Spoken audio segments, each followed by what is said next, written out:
Oh, Akbar.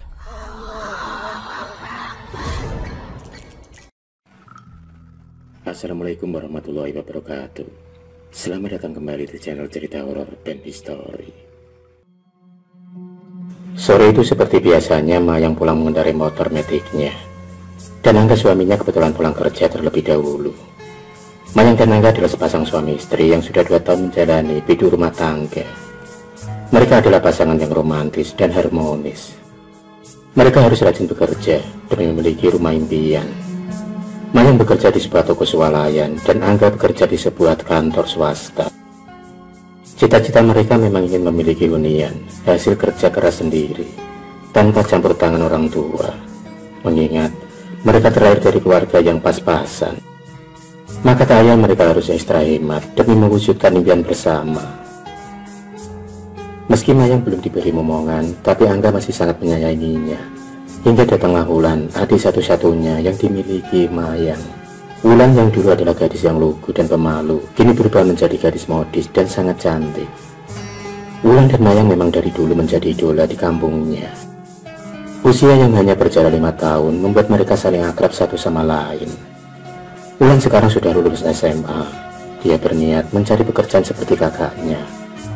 Maka dari itu Wulan menyusul Mayang ke kota. Dan karena masih belum mengenal daerah perkotaan, akhirnya Wulan diizinkan tinggal bersama Mayang atas persetujuan dari Angga. Angga sudah terbiasa dengan Wulan, karena sejak masih pacaran dengan istrinya, Wulan dianggap seperti adiknya sendiri. Bahkan mereka sering bercanda. Mayang semakin menyayangi suaminya karena menerima keluarganya seperti keluarga sendiri. Hampir 2 tahun semenjak menikah, Angga tak bertemu dengan Wulan yang dulu dikenal dengan gadis lucu dan imut. Awal pertemuan mereka terasa masih canggung, tapi lama-lama menjadi cair lantaran sifat kocak dan humoris Angga yang selalu mengejek Wulan. Ketika orang di dalam rumah itu akhirnya bisa tertawa bersama lagi. Suatu malam, Angga yang duduk di depan TV dan Mayang kebetulan sudah tidur. Saat sedang asik memainkan HP di tangan, Angga dikagetkan dengan suara keran air yang berasal dari dapur. Dia pun sontak kaget, apalagi malam itu adalah malam Jumat Kliwon, yang mitosnya banyak hantu berkeliaran. Angga kemudian memberanikan diri menuju asal suara air tersebut. Angga pun kemudian berjalan perlahan, dan alangkah kagetnya dia ketika melihat adik iparnya yang hanya memakai celana pendek serta kaos tipis melekat di tubuhnya. Wulan juga tak kalah terkejut saat Angga tak sengaja menabrak tubuhnya yang padat tersebut. Semenjak kejadian malam itu, Angga merasa kalau Wulan yang dulu memang sangat berbeda dengan yang sekarang. Tubuh Wulan semakin semok dan berisi, ditambah lagi dengan penampilannya yang lebih modis. Diam-diam Angga selalu melirik Wulan setiap ada kesempatan. 2 minggu sudah Wulan tinggal di rumah kakaknya. Penampilan gadis berusia 19 tahun itu pun semakin menggoda Angga yang notabene-nya mata keranjang. Suatu pagi Mayang meminta tolong kepada suaminya untuk mengantarkan Wulan ke tempat kerja barunya, karena mendadak Mayang ada pekerjaan yang tak bisa ditinggalkan. Dari situlah benih-benih cinta mereka mulai tumbuh. Ada sesuatu yang berbeda saat bersama Wulan. Wulan lebih menarik di mata Angga. Apalagi Wulan sekarang bekerja sebagai seorang SPG yang tentu saja harus menjaga penampilannya. Angga tak pernah mempersoalkan kalau dia harus mengantar dan menjemput adik iparnya itu yang diam-diam sudah menjalin kasih.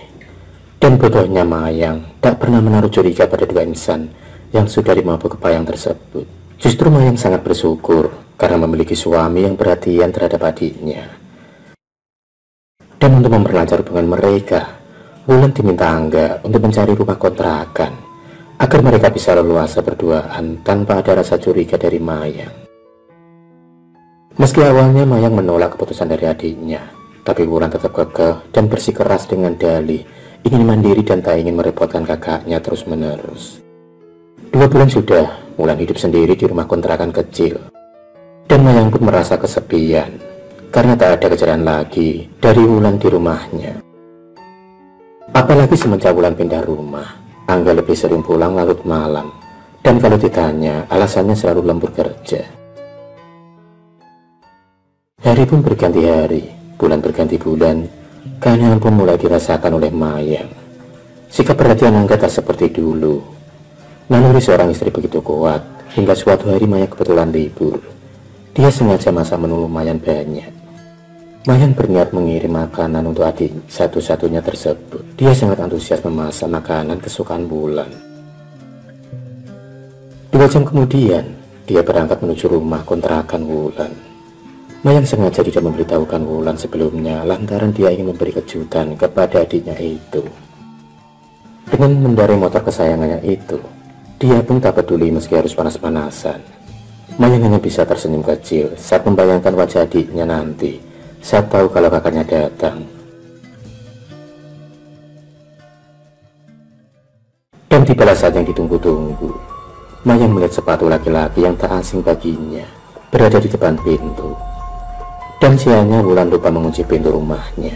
Hingga dengan mudah Mayang masuk ke dalam rumah tersebut. Mayang kemudian mengendap perlahan. Dari bilik kamar terdengar desahan maut. Tiba-tiba Mayang mendobrak pintu kamar tersebut.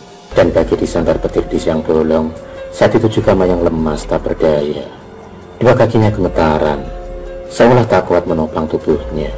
Air matanya turun tak terbendung saat menyaksikan 2 orang yang sangat dia cintai tanpa sehelai benang pun di tubuh mereka. Wulan dan Angga kaget saat perselingkuhan mereka diketahui oleh Mayang. Mereka telah bermain dengan bom waktu yang kapan saja bisa meledak. Setelah kejadian itu, Mayang tampak lebih murung. Sedangkan Angga tak pernah merasa bersalah. Bahkan dia dengan terang-terangan membela adiknya. Sedangkan Wulan sendiri juga enggan untuk meninggalkan kakak iparnya tersebut. Dia lebih memperjuangkan cinta daripada perasaan Mayang. Masalah yang mereka hadapi semakin rumit saat Wulan diketahui sedang berbadan 2. Akhirnya dengan ikhlas, Mayang pun melepaskan Angga demi adiknya. Dia sadar, rumah tangga tak bisa dipertahankan saat salah satu pasangan ada yang bermain curang. 2 bulan kemudian keputusan sidang ketok palu dan Mayang pun menyandang status baru. Sedangkan adiknya tersenyum puas karena bisa memiliki Angga sepenuhnya. Angga dan Wulan kemudian menggelar pernikahan sederhana. Perutnya pun sudah terlihat membesar. Mayang hanya bisa legowo menerima takdir dari Sang Pencipta.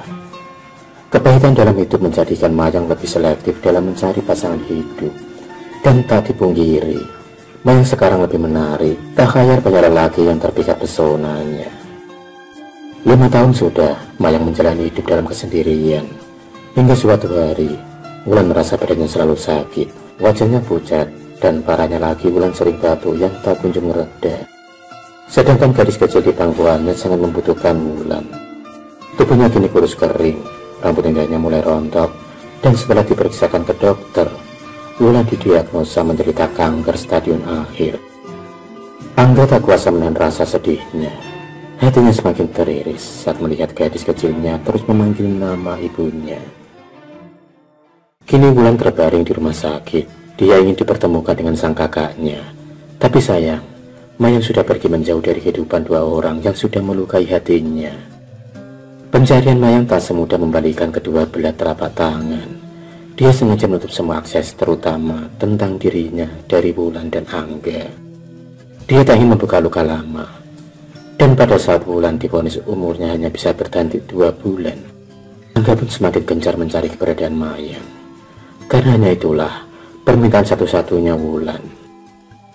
Hingga karena izin Allah akhirnya Mayang dan Angga dipertemukan. Awalnya Mayang menolak permintaan dari Angga untuk menemui Wulan. Tapi karena Angga terus saja memohon, akhirnya dia pun mau menemui Wulan, adik sekaligus pelakor dalam rumah tangganya. Sesampainya di rumah sakit, Mayang tak tega melihat adiknya tergulai lemas. Perubahan tubuhnya yang 180 derajat itu membuat kaget Mayang. Meski lemas, Wulan sadar akan kedatangan Mayang. Air mata pun keluar dari kedua wanita tersebut. Mayang kemudian memeluk tubuh kurus dari Wulan. Sambil terbata-bata, kata maaf itu terucap dari mulut Wulan. Untuk yang terakhir kalinya, mereka bisa saling berpelukan. Perlahan, tangan Mayang disatukan dengan tangan Angga. Wulan ingin menyatukan lagi pasangan suami istri yang dulu pernah dia rusak. Tangisan anak kecil di gendongan Angga semakin membuat Mayang tak kuasa menahan air matanya. Dia menatap wajah adiknya, Dan Wulan pun sedikit mengangguk, seolah ingin mengatakan kalau anak kecil itu adalah keponakan Mayang. Meski sakit hati, Mayang memeluk anak berusia 5 tahun itu dengan penuh kasih sayang. Wulan akhirnya berpulang dengan tenang. Tangisan para orang tua terkasih menggema di seluruh ruangan. Mayang memaafkan adiknya. Bagaimanapun juga, Wulan adalah orang terdekat yang dia miliki. Meski dia menusuk dari belakang, tapi ikatan darah di antara mereka tak akan pernah putus. Hanya saja permintaan Wulan untuk menyatukan Angga dan Mayang tak dia tanggapi dengan serius. Mayang tak ingin mengulang kesalahan yang sama, apalagi dia sekarang sudah bahagia dengan pacar barunya yang jauh lebih baik dari Angga. Dan untuk anak Wulan, dia berjanji akan menyayanginya seperti anaknya sendiri.